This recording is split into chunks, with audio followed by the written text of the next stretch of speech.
Salve, salve, sejam bem-vindos à Semana da PAN. Eu sou Felipe Moura Brasil e apresento aqui um resumo dinâmico de tudo que foi destaque em nossa programação. Na segunda-feira, uma fala do ministro da Economia, Paulo Guedes, sobre o AI-5 agitou o noticiário.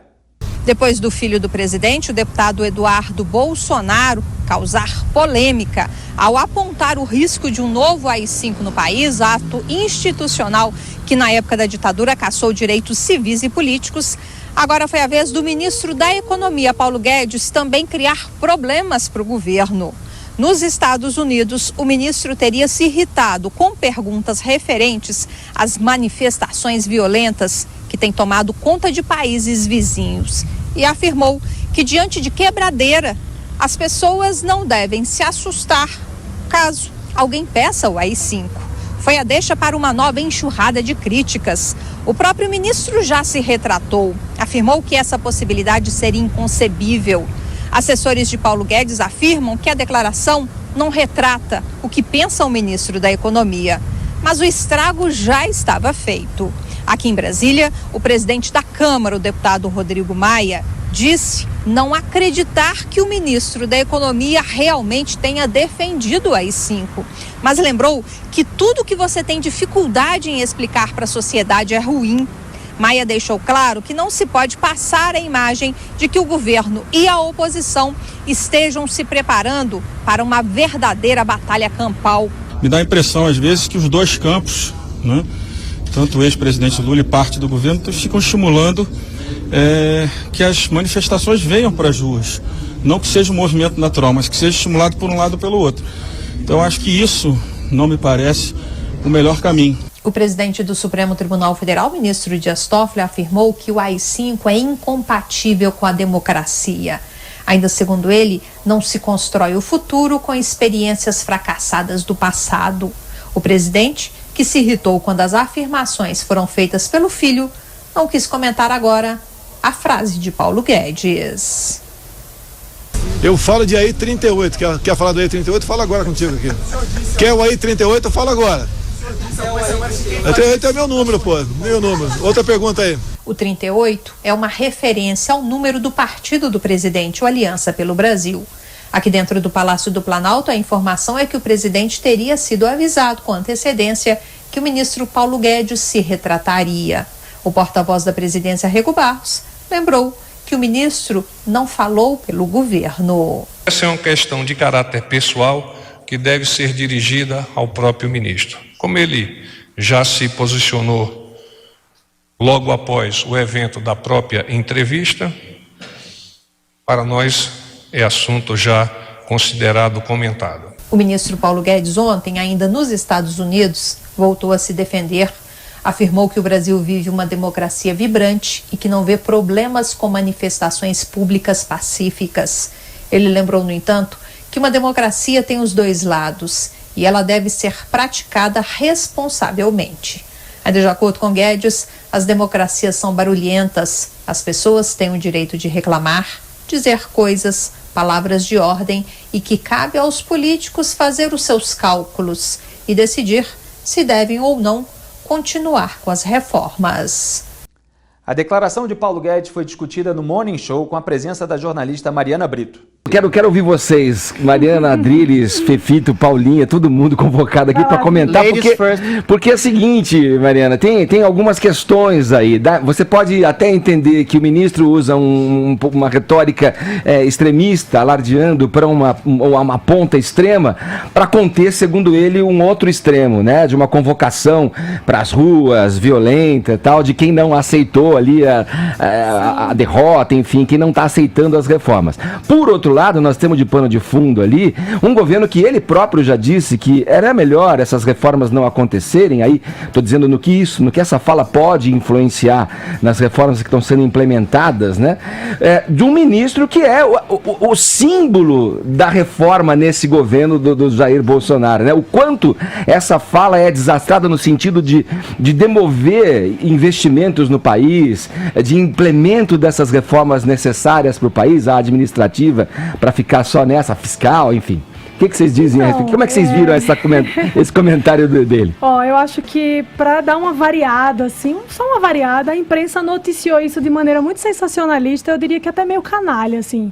Porque quando você vai ouvir o que ele fala na íntegra, quando você assiste o vídeo, você percebe que ele não está fazendo nenhuma defesa, né? Da forma que foi colocado, parece que ele insinua que deseja a volta do AI-5, e isso não é verdade. Se você assiste o vídeo, se você ouve o que ele diz, você vai ver que a todo momento ele fala que isso é inconcebível, que isso não cabe dentro de uma democracia. Agora, e outra coisa, é até meio injusto comparar essa declaração do Paulo Guedes com a declaração do Eduardo Bolsonaro. Há um abismo entre as duas declarações. O Eduardo Bolsonaro defendeu abertamente a volta do AI-5.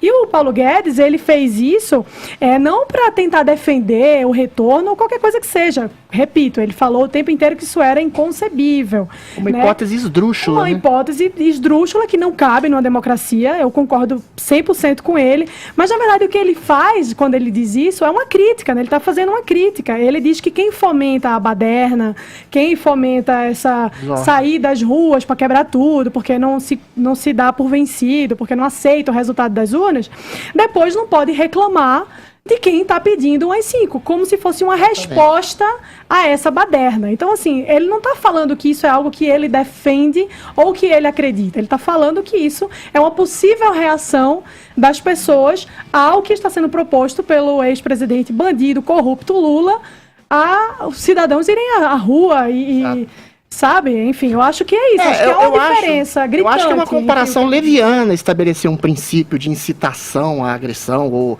uma desmedida em relação ao discurso do PT e ao discurso do Paulo Guedes. Porque o que o PT e Lula e Gleisi Hoffmann ontem dizem, eles querem incitar uma baderna, uma sublevação popular em relação a um fascismo que eles acham que pode acontecer. Pensa bem, a Gleisi ontem pediu um impeachment. Fascistas são os outros. Né? Um fascismo imaginário, utópico, que poderia acontecer. A Gleisi, quando pede um impeachment sem crime de responsabilidade por algo que ela acha que poderia acontecer, ela lembra muita gente que fala pra mim, eu acho engraçado, não, esse governo não é fascista porque não deixam. Entendeu? Porque as instituições o coíbem. Ou seja, então não tem como ser eles fazem uma oposição visceral, incitando a um movimento real de sublevação popular contra um fascismo que não existe mais, contra um governo que tem bons números na economia, incitando um levante popular, como está vendo no Chile, que é uma coisa completamente desordenada, absurda. Aí quando o governo pede uma GLO, uma garantia de lei de ordem, um excludente de licitude, que são maneiras cabais de coibir algum tipo de possível terrorismo que poderia acontecer, como o do Chile, eles acham, não, o governo está sendo agressivo. Não, o governo está dando uma resposta legal a um tipo de incitação violenta e paranoica e louca de um Lula que perdeu completamente a razão. Ele é oposição a um país que ele criou na cabeça dele. É uma oposição a uma esquizofrenia que ele mesmo criou. É absurdo. Mas a oposição, vamos lá, fico pensando em quais seriam as frases que objetivamente levam ao argumento que vocês estão colocando aí, Vini. A oposição vai pra rua, normalmente a oposição vai pra rua. Eu queria fazer um contraponto. Deixa eu só fazer um parênteses rapidinho, Vini, pra você fazer um contraponto sobre isso, porque eu tô vendo aqui que a Mônica Bergamo publicou que o ministro deu essas declarações e logo depois afirmou que estava falando em off, ao perceber que estava tocando em temas sensíveis. Portanto, não poderia ser publicado nenhum. Só que a transmissão estava acontecendo em tempo real. Isso. Mas não disse nada demais. Vai lá, Vini. Eu queria fazer o contraponto seguinte. Quando o Paulo Guedes fala que poderia haver uma reação de pessoas pedindo AI-5 porque o povo está indo à rua, isso é de uma falta de proporcionalidade enorme. Porque uma coisa é você falar... Não é isso. Deixa eu terminar. Deixa eu terminar. Uma coisa é você pedir para que o povo vá à rua. Outra coisa é o outro lado falar, então tem que ter um novo AI-5 no país. O AI-5 foi um ato inconstitucional dos mais graves, dos mais cruéis, dos piores que esse país já teve. Institucionalizando a censura, a tortura, a violência. E esse governo fala de AI-5 como se estivesse falando da alta e da baixa do dólar. Então, assim, qual que é o problema do povo ir à rua? Não é o qualquer manifestação de povo na rua é democrático. Mas aí os governos de esquerda lidaram com manifestações pelo o tempo todo. Presta atenção, a Dilma lidou com manifestação o tempo todo até ser empichada. Sim. Então, assim, o que o Paulo Guedes quer? Que só as pessoas de direita, então, se manifestem, como se manifestaram várias vezes. Vini, a manifestações favoráveis. A esquerda não pode questionar, a esquerda não pode criticar, a esquerda não pode fazer oposição. Claro que não. O governo democrático tem que lidar com isso. Como deve. Eu acho assim, tem um contexto aí. Eles não estão pedindo... mas vamos estar mandando bala, cacetete, vamos estar matando. Exatamente. Não, esse é o contexto que a Gleisi Hoffmann pediu. Quando ela não fala só em manifestações populares, ela fala o que está acontecendo no Chile e na Bolívia vai ser transposto para cá. O que está acontecendo no Chile? Muitas coisas. É terrorismo. É gente matando gente. Aposentadorias baixas, desigualdade social. Não, desigualdade social não. Serviços públicos. O Chile pulou de 112º no PIB, repressão policial, violência contra a população. Existe sim uma sublevação popular incitada por agentes venezuelanos e cubanos em relação ao Foro de São Paulo. Existe um elemento turvo, que pessoas estão morrendo. Eventualmente, você pode enquadrar manifestações populares orquestradas por agentes públicos, não exatamente muito configurados, como lei de terrorismo. É essa a hipótese que o Paulo Guedes está falando. Eu acho que é tirar do contexto achar que ele está incitando uma violência contra simplesmente um movimento popular. Não é. No contexto da Gleisi Hoffmann e do Lula. O Lula quer quebrar tudo. Ele falou explicitamente. Então, você faz essa leitura, assim, mas da mesma forma que você argumenta esses seres nebulosos que podem estar levantando fora dos agentes públicos, é assim que também sabemos que morrem as democracias, democraticamente. Sim, mas deixa eu só pontuar uma coisa muito importante aqui. É legítimo que a esquerda vá para a rua, é legítimo que faça oposição, afinal, democracia não é a ditadura da maioria. A oposição tem que fazer parte, é nisso que consiste a democracia. Então tem que ir para a rua, é legítimo fazer manifestação, é legítimo protestar, é legítimo fazer todo ato ordeiro. O que o Paulo Guedes fala aí é de atos que são desordeiros, de manifestações que envolvem coisas que aconteceram no Chile, morte, depredação de patrimônio, violência contra inocentes, a queimada de ônibus, queimada de pneu. Isso não é democracia, pelo amor de Deus. Isso é um absurdo, isso é terrorismo e deve ser combatido como terrorismo. Na terça-feira, os presidentes da Câmara e do Senado, Rodrigo Maia e Davi Alcolumbre, fecharam um acordo que atrasou a tramitação da PEC da prisão após condenação em segunda instância. Ao lado de Augusto Nunes e José Maria Trindade, comentei o assunto em Os Pingos nos Is. Com o apoio da maioria dos líderes partidários, os presidentes da Câmara, Rodrigo Maia, e do Senado, Davi Alcolumbre, firmaram nesta terça-feira um acordo para levar adiante a proposta de tramitação mais demorada para retomar a prisão logo após condenação em segunda instância. Uma eventual decisão, assim, fica para 2020. Em uma reunião com a presença do ministro da Justiça, Sérgio Moro, ficou acordado que o projeto de lei, proposta que tramita mais rapidamente, ficará na geladeira do Senado, que criará uma comissão especial para acompanhar a PEC que tramita na Câmara. Ao fim do encontro, Alcolumbre e a presidente da CCJ, Simone Tebet, ressalvaram que para bater o martelo sobre o acordo, ainda é preciso que a Câmara apresente na próxima terça-feira o cronograma dos trabalhos. Vamos ouvir o que disse Davi Alcolumbre, presidente do Senado. Solta aí, Robson. Afinal, a gente pode acabar passando para a opinião pública que é uma estratégia de protelação, ao contrário. Quando a gente busca a conciliação, é uma estratégia de resolutividade desse impasse. Tá aí o Davi Alcolumbre, e a Simone Tebet, que comanda a CCJ, também falou. Solta, Robson. O calendário vai ser acordo. Se houver acordo nesse calendário e uma única data não for cumprida, nada impede que os projetos que estejam na CCJ sejam imediatamente colocados em pauta. E agora o presidente da Câmara, Rodrigo Maia. Para se resolver de forma incondicional, é apenas fingir que está agradando a sociedade, sabendo que o Supremo vai acabar sendo obrigado a derrubar. E agora o ministro Sérgio Moro, que também comentou o tema. Solta. O que foi decidido, seja pela proposta de emenda constitucional, seja pelo projeto de lei, a minha avaliação pessoal é que ambos resolvem a questão. O que foi decidido será evidentemente respeitado, apenas aqui destacando que o Ministério da Justiça e Segurança, e acredito que falo igualmente pelo governo, tem essa questão como urgente com a questão de segurança pública. Muito bem, aqui em Os Pingos nos Is você tem o panorama completo com todas as declarações. Augusto Nunes, a gente ontem no programa falou que um acordão ameaçava a prisão, a PEC da prisão após condenação em segunda instância, e hoje a gente viu aí que de fato ela vai ser adiada. É claro que existe narrativa para tudo por parte daqueles que não têm interesse em aprová-la imediatamente. Vai ser adiada, mas me parece evidente aí pelas declarações que eles não tentarão evitar a aprovação disso aí, não. Eles já perceberam que o povo quer, a imensa maioria dos brasileiros aprova e que os deputados e senadores também querem. Eles, é claro, né, poderiam aprovar nesse ano, é só trabalhar na segunda-feira, na sexta-feira, mas eles não fazem isso porque eles empurram. Claro que eles estão protegendo os bandidos amigos, mas já me parece claro que no começo do ano essa será a pauta principal e, de novo, é hora de o povo deixar claro que não admite essas delongas aí que se multiplicam ad infinito, né? Tem que mostrar que é para restabelecer esse instrumento jurídico o quanto antes, rapidinho. É que agora estamos no fim, né? O Zé vai poder explicar até se haveria tempo, se é possível aprovar em tempo hábil isso aí, ou se os dias que restam já são insuficientes para que haja essa junção de projetos e ele possa ser aprovado neste ano. Acho que não dá, né, Zé?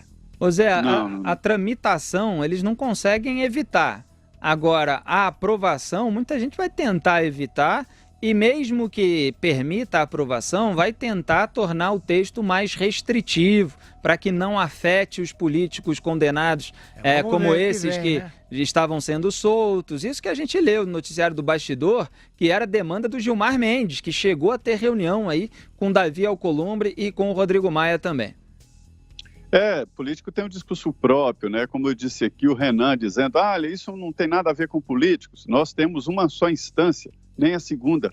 A instância de político é a única, Supremo Tribunal Federal. Mas, na verdade, isso aí interessa aos políticos porque eles não têm cola na cadeira. Amanhã serão ex-políticos, que é o caso do ex-presidente Lula, e vários outros aí da Lava Jato, Eduardo Cunha, Gedel Vieira Lima, todos foram deputados. E agora estão respondendo na Justiça Comum. Felipe, hoje eu pude ver claramente na conversa com todos que participaram da reunião, olha que importância, é de que o Congresso definiu o assunto como prioridade. Isso, para mim, já é muito importante. Eu vinha explicando que existiam 3 possibilidades, agora 2, houve um afunilamento. A Câmara dos Deputados aposta na possibilidade de votação de uma emenda à Constituição. Abandonou a ideia de mudar o artigo 5º da Constituição, que é cláusula pétrea. É o que disse o presidente da Câmara, ele não adianta nada votar a cláusula pétrea, porque o Supremo é obrigado a voltar a discutir, porque se trata de direito individual. Mas, através de uma emenda à Constituição, alargar o conceito de prisão preventiva e deixar a possibilidade, né, de se recorrer ao STJ e ao Supremo, mas seria recurso extraordinário. Recurso ordinário seria encerrado na segunda instância, portanto, o início do cumprimento da pena. Com a possibilidade de recurso extraordinário para julgar ali atos jurídicos, nada de provas, nada sobre o processo, mas uma vez ou outra, os juízes poderiam permitir ao condenado, não é mais réu, né, que responde em liberdade. Seria a exceção da exceção. E no Senado Federal, na Comissão de Constituição e Justiça, em vez da emenda à Constituição, um projeto de lei que altera o CPP, o Código de Processo Penal. E lá o mesmo objetivo, mudar o código, tirar o transitado em julgado dele e, nesta emenda, colocar que ficaria transitado em julgado depois da condenação em segunda instância, permitindo os recursos extraordinários. Então, são esses 2 projetos. Eu entendo que não precisava do acordo, que os 2 poderiam ser votados. E o ministro disse aqui, né, nessa sonora aí, de que qualquer um atenderia esse princípio. Olha, Felipe, esse princípio é fundamental porque tira a impunidade da cabeça do brasileiro.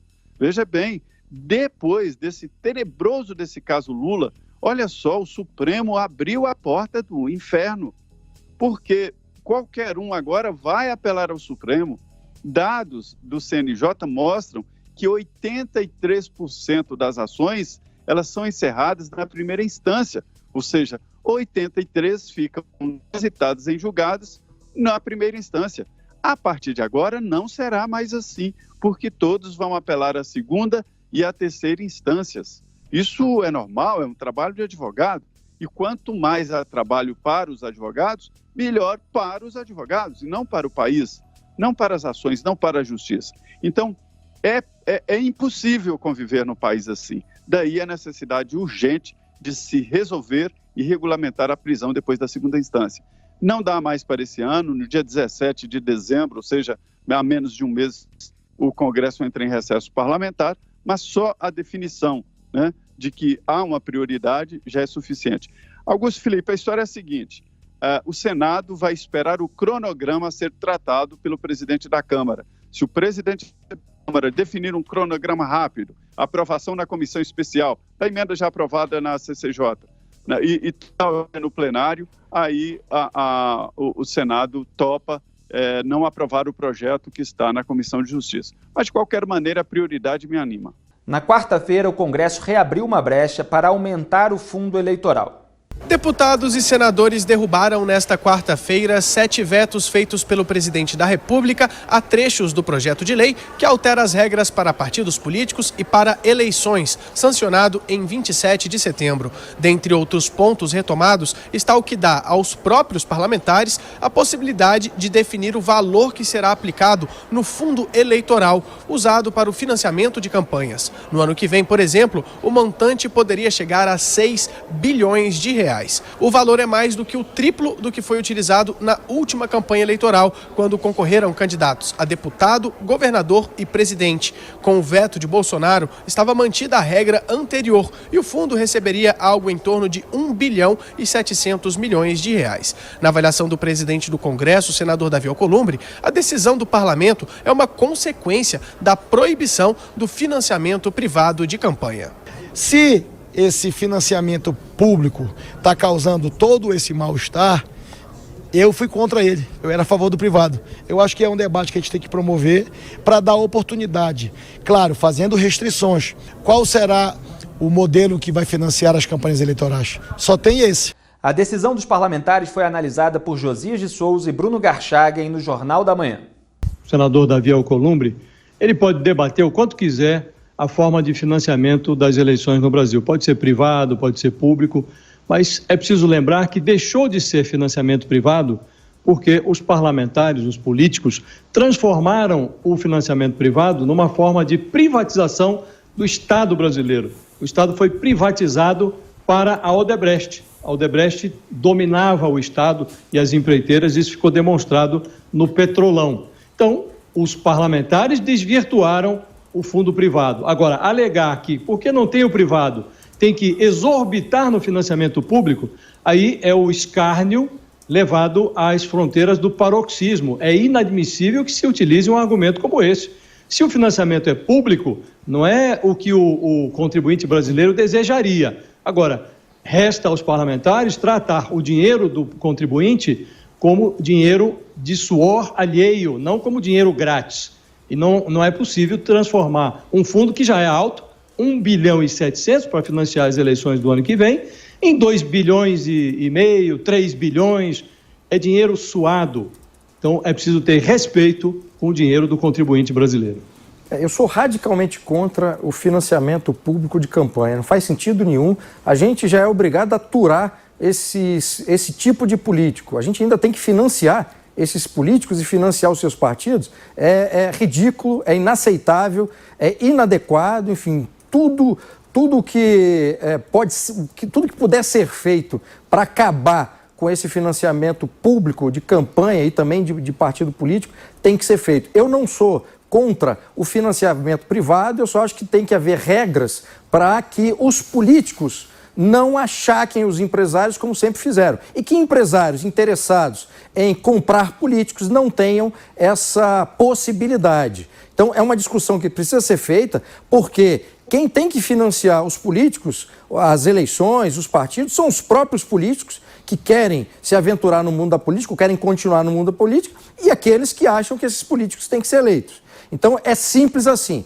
O financiamento privado de campanha é uma solução mais adequada, mas com regras que, repito, impeçam que os políticos se vendam e que empresários comprem esses políticos. Ainda na quarta-feira, o Morning Show recebeu Marina Silva, que defendeu a prisão após condenação em segunda instância. Eu sou favorável, porque no meu entendimento já está assegurado o direito à ampla defesa na prisão em segunda instância, porque na segunda instância você já tem todos os elementos comprobatórios para o julgamento. Recorrer à última instância é algo que só é possível para quem tem dinheiro uma bancada poderosa de advogado, como e Lula. Isso é possível tanto para os que têm poder político, como o Lula e o filho do Bolsonaro, e quanto para os grandes empresários. Sim. Uma pessoa de origem humilde nunca vai conseguir percorrer todas essas instâncias, mas se não fosse assegurado até lá todos os elementos comprobatórios, aí sim nós estaríamos prejudicando o direito à ampla defesa. Na quarta-feira, o Tribunal Regional Federal da 4ª Região aumentou por unanimidade a pena do ex-presidiário Lula no caso do sítio de Atibaia. Logo no início, o procurador Maurício Gotardo Gerum, representante do Ministério Público Federal no julgamento, enumerou provas de que o sítio e as reformas foram vantagens ilícitas recebidas pelo ex-presidente. O tipo penal da corrupção também se consuma através do recebimento de uma vantagem de vida. Lula recebeu e usufruiu as obras realizadas por Mulay sem qualquer contestação ou tentativa de pagá-las. E não há amizade que justifique o dispêndio de R$150 mil sem a devida contabilização no caixa de propinas. Na sequência, após a fala do procurador Maurício Gerum, as defesas passaram a se manifestar. O advogado de Lula, Cristiano Zanin, negou o recebimento de vantagens ilícitas e disse que não há provas contra o ex-presidente. Não se deve aqui limitar a discussão em torno de sítio ou de qualquer outra coisa. O crime de corrupção passiva pressupõe o quiproquo.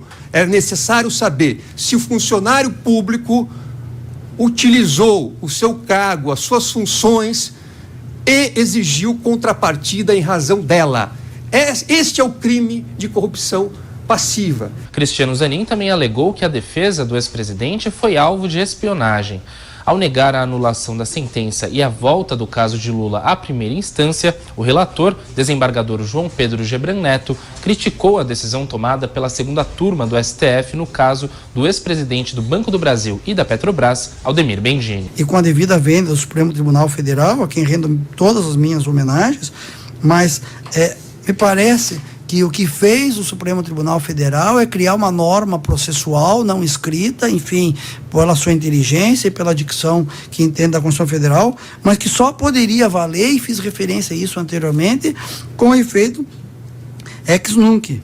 Jamais uma norma processual com eficácia retroativa, fazendo com que todos os juízes do Brasil tivessem que adivinhar que em determinado momento seria criada uma nova norma e que todos os processos em que não aplicasse essa nova norma retroativamente seriam eivados de nulidade. Na sequência, ao votar pelo aumento da pena, Gebran Neto citou notas fiscais apreendidas durante a operação de busca e apreensão contra Lula.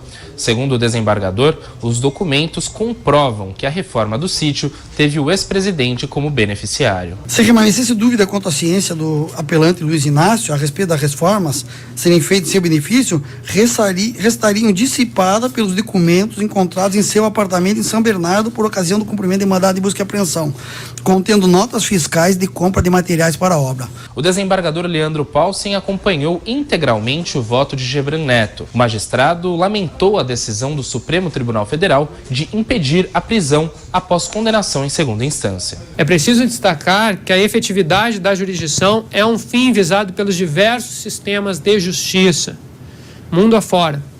Assegura-se o contraditório e a ampla defesa, inclusive o duplo grau de jurisdição, submeter a eficácia do trabalho de todos os juízes e desembargadores deste tribunal, sejam da Justiça Estadual, da Justiça Federal, a chancela, por poucas autoridades, é substituir um regime republicano, democrático, por um regime autocrático. Assim como o relator Gebran Neto e o desembargador Leandro Paulsen, Carlos Eduardo Thompson Flores votou pelo aumento da pena de Lula. O desembargador listou um conjunto de provas contra o ex-presidente. O ex-presidente da República, Luiz Inácio Lula da Silva, após as reformas do sítio de Atibaia promovidas por José Carlos Bunlai e pelo Grupo Odebrecht, demonstrou interesse em realizar melhorias na cozinha da referida propriedade. E, para tanto, contatou o réu José Aldemário Pinheiro Filho. A prova dos autos afigura-se acima de dúvida razoável quanto à ciência do ex-presidente Luiz Inácio Lula da Silva em relação à origem do dinheiro que seria usado pelo réu José Aldemário Pinheiro Filho ao custeio das melhorias do sítio de Atibaia, pagamento de propina. Com a decisão unânime da 8ª turma do TRF4, a pena de Lula no caso do sítio em Atibaia ficou fixada em 17 anos, 1 mês e 10 dias por corrupção e lavagem de dinheiro. Devido à mudança de entendimento do STF sobre prisão em segunda instância, o ex-presidente só poderá ser preso depois que não houver mais a possibilidade de recurso. O tema foi comentado em Os Pingos nos Is. Isso que é mais revoltante para a sociedade que não quer a vida de bandido sendo facilitada. Essa decisão, Augusto Nunes, em que o TRF4, o Tribunal de Segunda Instância, manteve a condenação e aumentou a pena para 17 anos, renderia ao Lula prisão em regime fechado, de acordo com a jurisprudência anterior do Supremo, que autorizava a prisão após condenação em segunda instância. Repito, renderia prisão em regime fechado por quase 3 anos, porque se cumpre 1/6 da pena. Então, o Lula ficaria mais quase 3 anos preso lá na Superintendência da Polícia Federal em Curitiba, que fosse na sala do Estado-Maior, designada para ex-presidente da República, embora a gente considere que ser presidente da República e cometer um crime seria um agravante, mas tem lá a sua mordomia, no entanto, ficaria preso. Não vai ficar preso, vai continuar respondendo ao processo em liberdade, porque ainda tem recurso a STJ, ao STF, por causa da decisão do plenário do STF contra a prisão após condenação em segunda instância. E só para complementar, está sendo manchete em tudo que é lugar que o TRF4 ignora o STF.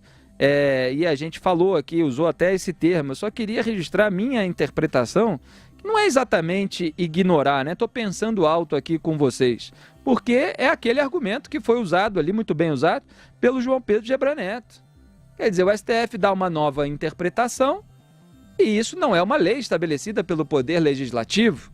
Então, o TRF4 está simplesmente... nas alegações finais. Exatamente. Ele está simplesmente cumprindo as regras vigentes, quer dizer, as regras que eram vigentes no momento em que o Lula foi condenado em primeira instância e tomando a decisão que lhe cabe como tribunal de segunda instância de avaliar um recurso do Ministério Público, de avaliar novamente o caso para determinar qual vai ser a dosimetria da pena. E determinaram que ela deveria ser aumentada para 17 anos, quer dizer, estão apenas cumprindo o seu papel. O STF que dá uma nova interpretação e manda aquela do se colar, colou, mas com o TRF4 não colou. É claro que vai ter ainda muita choradeira nos tribunais superiores a respeito disso, Augusto. Olha, hoje o Brasil viu a diferença entre um julgamento de que participam apenas juízes, magistrados, que ingressaram na carreira por concurso, que têm intimidade com as leis e que sabem fazer justiça. A diferença entre quem age assim e os ministros do Supremo, os 6 que libertaram o Lula. Escapou por pouco, senão voltaria para a cadeia. Aqueles que falam javanês. Né? Primeiro, num país que, segundo Ivan Lessa, esquece a cada 15 anos o que aconteceu nos 15 anos anteriores, e que hoje parece esquecer a cada 3 anos o que aconteceu nos 3 anteriores, foi brilhante a descrição do que aconteceu pelo desembargador Gebran. E contou direitinho, quer dizer, mostrou um culpado em ação, apresentou as provas, disse que era um caso claríssimo, né, de uso, de troca de benefícios por favores, ligou ao Petrolão esse caso com perfeição. mas eu acompanhei com especial admiração o voto do Leandro Paulsen, essa pronúncia, né? Paulsen. Ele foi absolutamente perfeito. Ele disse o seguinte: só faz sentido anular uma sentença, só se pode anular uma sentença quando fica configurado um prejuízo do réu, sofrido pelo réu. Aí ele, para deixar claro que isso aí sim é uma regra que não pode ser mudada e que em todo processo você tem que levar isso em conta, houve prejuízo, e ele mostrou que não houve nenhum. O que se disse nas alegações finais em nenhum momento prejudicou o Lula. E aí ele fez 11 citações.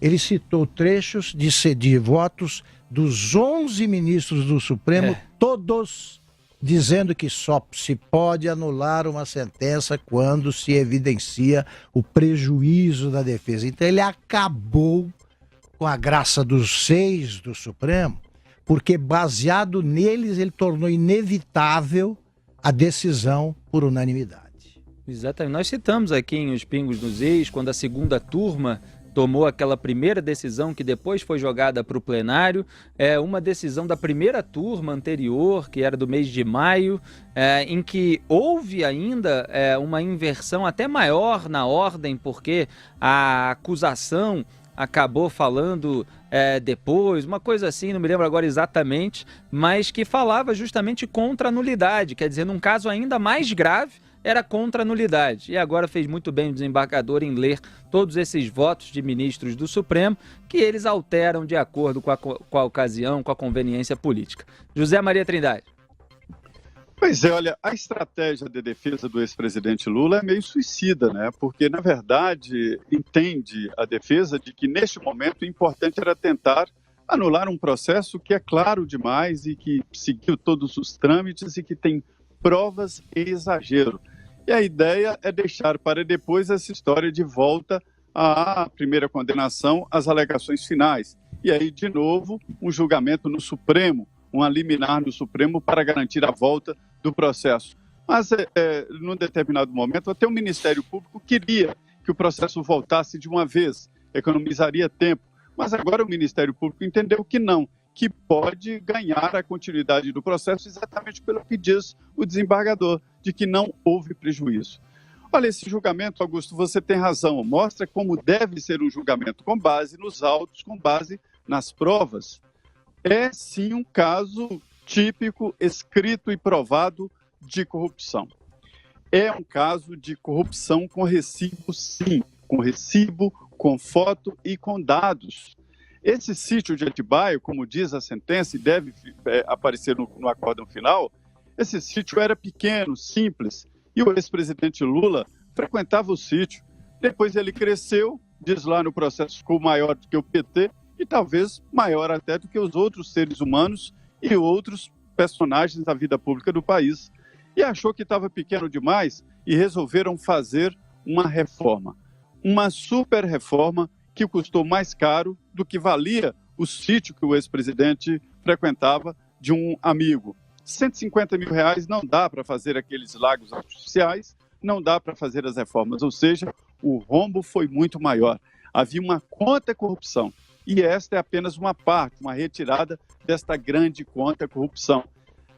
As provas, nós falamos aqui, a reforma, os pedalinhos, objetos pessoais da ex-primeira-dama, do ex-presidente, vinhos, objetos pessoais e o uso. Quem usava o sítio? O ex-presidente Lula. Pouco se importa se a escritura estava em nome de filho de amigo, se em nome do presidente. O que se discute, e com bastante provas, é quem pagou?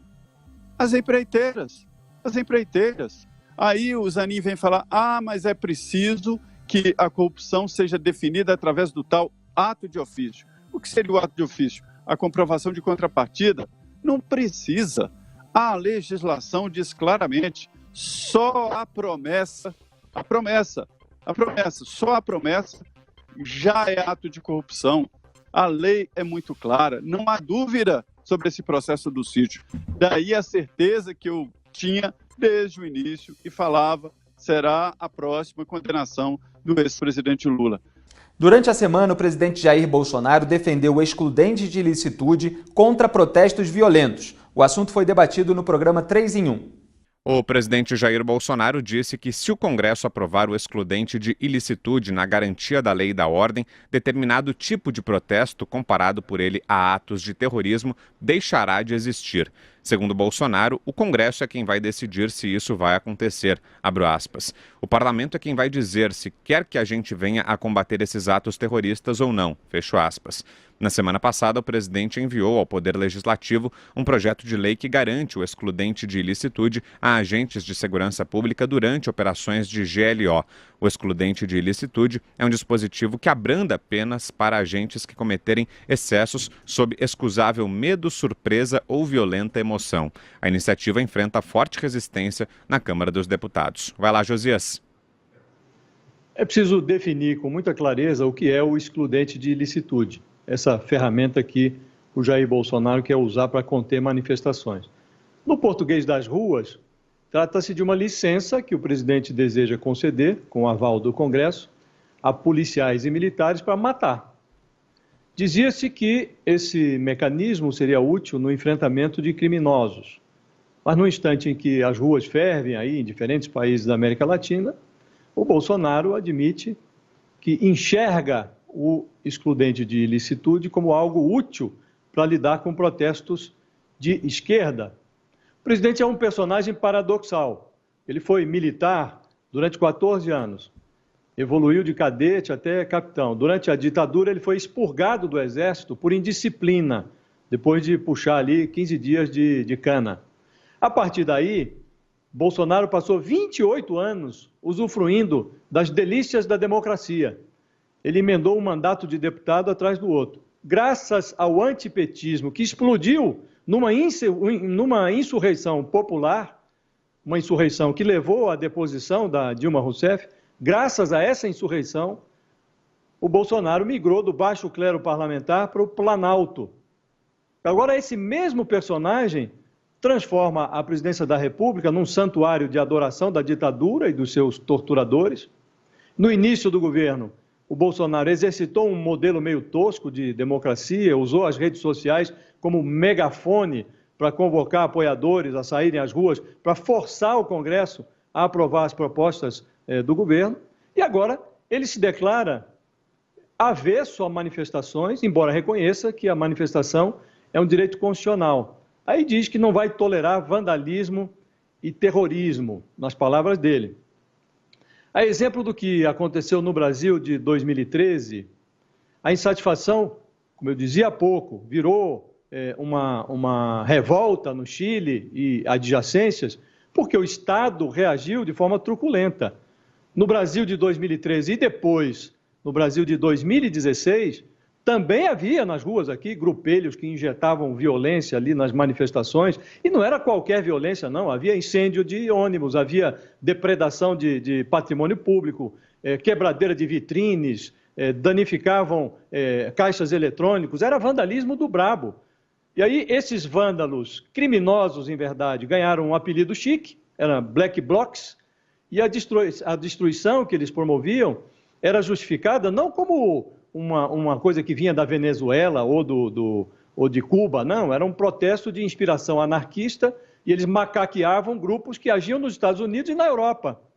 Esse tipo de bandido, ele deve ser preso, processado, condenado, e dentro da democracia isso se faz com polícia bem treinada e equipada. O resto, qualquer coisa fora disso, é arrobo ditatorial que não condiz com o estágio civilizatório que o Brasil já alcançou. Constantino. Eu acho que tem que separar essa discussão aí, o excludente de ilicitude. A gente já falou algumas vezes aqui, né? Para o trabalho do dia a dia, do cotidiano da polícia, eu acho um tema muito importante. Basta conversar com qualquer policial, e hoje em dia talvez jornalistas devessem passar mais tempo conversando com a polícia e menos tempo conversando com as ONGs de direitos humanos e coisas do tipo. E aí é entender a dificuldade que o policial encontra no seu trabalho, né? Ganhando pouco, tendo que subir morro com uma geografia totalmente desfavorável a ele, com bandidos altamente armados, em troca de tiro intensa, e se ele vai lá e dispara e tudo mais, depois ele sabe que ele está ferrado, ele vai ter um processo, vai estragar a vida dele. Então, é óbvio que os policiais estão reclamando das condições de trabalho hoje e dizem que não conseguem proteger a população, né? Então, eu acho que é um debate importante. O excludente de ilicitude, sim, não pode ser licença para matar, e não é isso que está sendo proposto, não é 007, não é o policial sair puxando arma, atirando a esmo e ficar por isso mesmo, isso é uma caricatura que alguns fazem, mas é sim poder dar uma segurança maior para um policial que vive inserido nesse contexto de tensão que eu acabei descrevendo de forma muito sucinta. Já a questão de reagir a manifestações terroristas, né? Eu acho que é preciso ser realista aqui.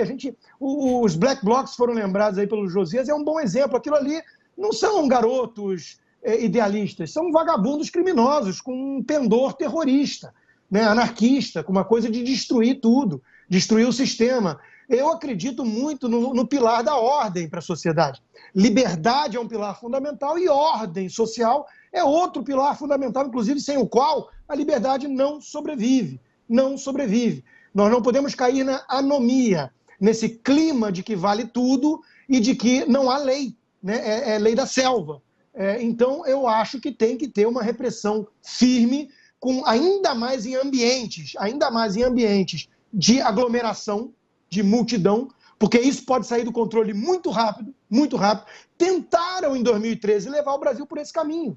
Vamos comparar, e as pessoas jogam no mesmo saco, né? Vamos comparar com as manifestações que culminaram depois no impeachment de Dilma e tudo mais, que destacaram o papel de um MBL e companhia.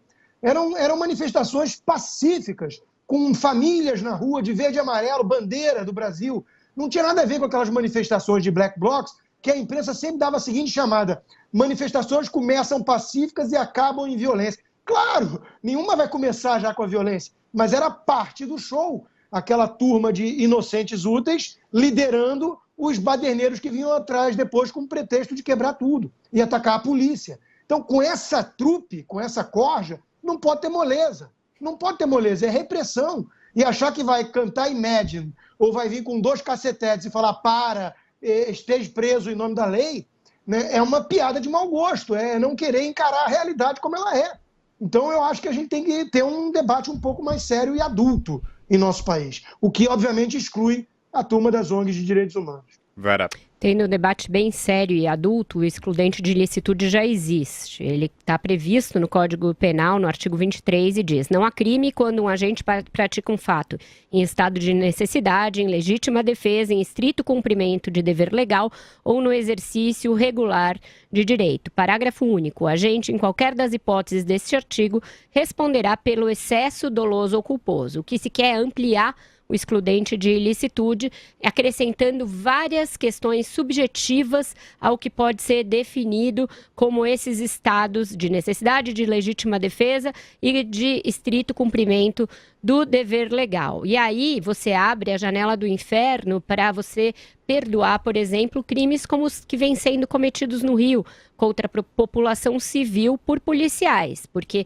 se você alegar forte emoção ou qualquer tipo de coisa que são as características que estão no projeto, você abre a interpretação para o alvitre de um juiz. E geralmente policiais, e principalmente militares são julgados pelo Tribunal Militar. Então, eu não acho isso razoável e isso não nos leva para um lugar de mais ordem, nos leva para um lugar de arbítrio, nos leva para um lugar em que a divisão entre as pessoas que fazem a defesa e a proteção da sociedade e aquelas que têm licença sim para matar, fica muito tênue, fica muito comprometida. É por isso que o Congresso, em primeiro lugar, retirou do pacote anticrime do ministro Sérgio Moro esta ideia de se ampliar, não é criar, é ampliar um excludente de ilicitude que já existe na legislação brasileira. Bolsonaro dobrou a aposta e está propondo um excludente de ilicitude para operações da lei, de garantia da lei e da ordem, o que significa que militares, num protesto, como o que houve no Chile, se reprimirem os protestos da maneira como houve no Chile, que o próprio Sebastião Pinheira, presidente de direita, veio a público reconhecer que houve várias exorbitâncias ali, no nosso caso não. No nosso caso estaria tudo certo, porque seria justificado por uma etérea situação de terrorismo, o que quer que seja. Protestos existem em todos os lugares do mundo e cada vez mais. A gente tem visto protestos que surgem por causas muitas vezes pouco detectáveis antes. Pode acontecer no Brasil, pode acontecer em qualquer lugar do mundo. O que se tem de ter é inteligência, não para paranoicamente prever que pode acontecer alguma coisa a partir das nuvens, mas antever quando essas coisas estiverem sendo organizadas e indo para a rua. Isso qualquer inteligência bem aparelhada consegue fazer. E, segundo lugar, fazer com que esses protestos sejam reprimidos por forças policiais treinadas e responsáveis e que, em caso de excesso, essas forças também respondam. Vamos imaginar, por exemplo, uma greve como a dos caminhoneiros, né? Que teve características também bastante complicadas ali, de colocar o país refém num determinado momento, abastecimento em crise. Haveria uma GLO para reprimir a greve dos caminhoneiros, ou aí, porque o bolsonarismo incitou, é um movimento ok e razoável e vamos deixar ele acontecer? Percebem que a linha divisória para definir o que é, entre aspas, terrorismo e o que é protesto legítimo vai ficando muito tênue quando se baixam os flancos e se baixam as balizas? Então é por isso que a coisa tem de ser muito clara. Democrata não tergiversa com limites também para repressão, porque eles podem se voltar contra a democracia assim, Na Venezuela foi dessa maneira. Na quinta-feira, o STF liberou o envio de dados da Receita Federal a investigadores. O Supremo Tribunal Federal decidiu liberar o compartilhamento de dados da Receita Federal com o Ministério Público e as autoridades policiais sem a necessidade de autorização prévia da Justiça. Pelo entendimento da maioria, informações sigilosas, que incluem extratos bancários e declarações de imposto de renda, podem ser repassadas em caso de contribuintes investigados. Na sessão desta quinta-feira, votaram 5 ministros: Carmen Lúcia, Ricardo Lewandowski, Gilmar Mendes, Marco Aurélio Mello e Celso de Mello. A ministra Carmen Lúcia afirmou que não há irregularidade no compartilhamento integral de informações obtidas pela Receita Federal e pelo antigo COAF, hoje Unidade de Inteligência Financeira. O que se permite no sistema jurídico brasileiro é que os órgãos estatais competentes tenham acesso a dado constante do acervo informativo específico em benefício do atendimento a interesse público, que se põe no próprio ordenamento constitucional brasileiro. O ministro Ricardo Lewandowski também entendeu que a troca de dados não configura quebra indevida de sigilo bancário e fiscal. Não configura violação do dever de sigilo, entre aspas, a comunicação às autoridades competentes da prática de ilícitos penais ou administrativos, abrangendo o fornecimento de informações sobre operações que envolvam recursos provenientes de qualquer prática criminosa. O ministro Gilmar Mendes disse que se os documentos da Receita forem imprescindíveis para a investigação de crimes, não se deve colocar nenhum limite ao compartilhamento.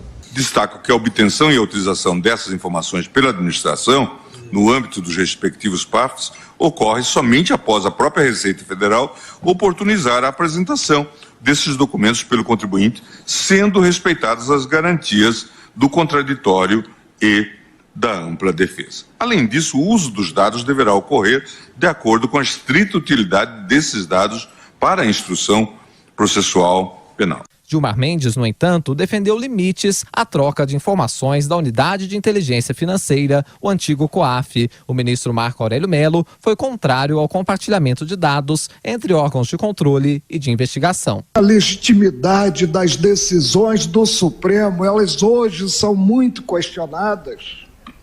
Está no respeito irrestrito à lei das leis. Está no respeito irrestrito à Constituição Federal, que não pode, por seu guarda maior, que é o Supremo, ser fechada, sob pena de graçar a insegurança jurídica a Babel. O ministro mais antigo da Corte, Celso de Mello, foi o último a votar Ele acompanhou a linha minoritária contrária ao compartilhamento de informações sem autorização judicial. Celso de Mello defendeu que o Poder Judiciário tem uma função tutelar na relação entre o contribuinte e o Estado. Que o Estado, em termos de tributação e também de investigação penal, está sujeito à observância de um complexo de direitos e prerrogativas que assistem constitucionalmente aos contribuintes e aos cidadãos em geral. Na realidade, os poderes do Estado encontram nos direitos e nas garantias individuais limites intransponíveis. O presidente do Supremo, o ministro Dias Toffoli, votou na semana passada por impor limites ao compartilhamento de dados da Receita. No final da sessão desta quinta-feira, no entanto, ele mudou o voto e o placar ficou em 9 ministros favoráveis e 2 contrários à troca de informações do fisco com órgãos de investigação. Em relação ao antigo COAF, os ministros votaram de formas diferentes do que em relação à Receita. Também houve maioria a favor de permitir o compartilhamento. No entanto, o entendimento final ficou para quarta-feira que vem, quando a Corte vai se reunir para fixar de forma mais clara o que ficou decidido. Com a decisão do Supremo, deixa de valer a liminar do ministro Dias Toffoli de julho deste ano. Na ocasião, ele suspendeu monocraticamente todas as investigações em que houve o compartilhamento de dados sem prévia autorização judicial. Toffoli atendeu a um pedido da defesa do senador Flávio Bolsonaro, suspeito de ter se apropriado de parte do salário de funcionários do gabinete dele na época em que era deputado estadual. A decisão paralisou a investigação que tramitava contra ele no Ministério Público do Rio e pelo menos outros 934 inquéritos pelo país.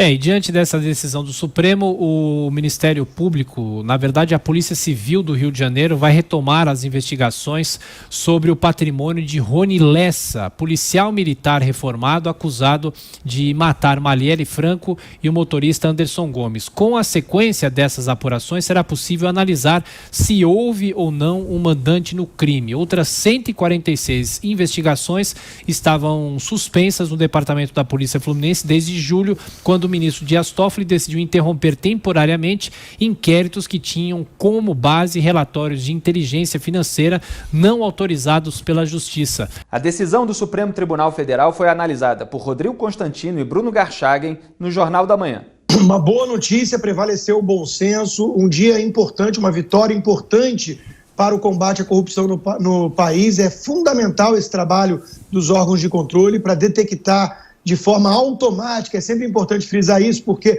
é óbvio que as garantias individuais precisam ser protegidas, ou seja, o Estado não pode selecionar alvos de forma prévia, com base em qualquer tipo de critério arbitrário, para ir usar esses órgãos e investigar. E não é isso que acontece. Você tem ali controles automáticos para detectar anomalias, e isso municia o trabalho dos órgãos competentes, como o Ministério Público, para poder abrir ou seguir investigações. Então, uma notícia muito importante, mostra o grau de absurdo da decisão arbitrária e monocrática tomada pelo ministro Dias Toffoli meses atrás, que paralisou quase 1000 processos em andamento de investigação, inclusive do senador Flávio Bolsonaro, o mais famoso deles, né? E houve aí uma postura, inclusive, muito contraditória de parte da ala bolsonarista ligada ao Flávio. Agora, veja que isso derruba também 2 narrativas importantes. A primeira é de que o Supremo está totalmente tomado, esgarçado como instituição e é o maior inimigo do combate à corrupção e não tem mais jeito de recuperação institucional, ou seja, é uma narrativa que, de alguma forma, incita o golpismo, aquela história de um cabo e um soldado sendo a única solução para o caso do Supremo. Não, mostra que ainda tem ministros ali que estão, de alguma forma, suscetíveis a essas pressões da sociedade. E 2, a narrativa de que havia um acordão do presidente Bolsonaro com ministros do Supremo para proteger o filho Flávio à custa do combate à corrupção. Isso também foi derrubado, ou no mínimo saiu enfraquecido, porque a decisão foi claramente contrária aos desejos do filho do presidente. Esse resultado, 9-2 na votação, é uma derrota. Aliás, se considerar que meio voto do ministro Dias Toffoli foi contra ele próprio em relação àquela decisão que ele adotou e que paralisou essas mais de 900 investigações, então foi 9,5 contra 1,5. Isso é pior do que aquela derrota do Brasil na Copa de 2014 para a Alemanha de 7-1.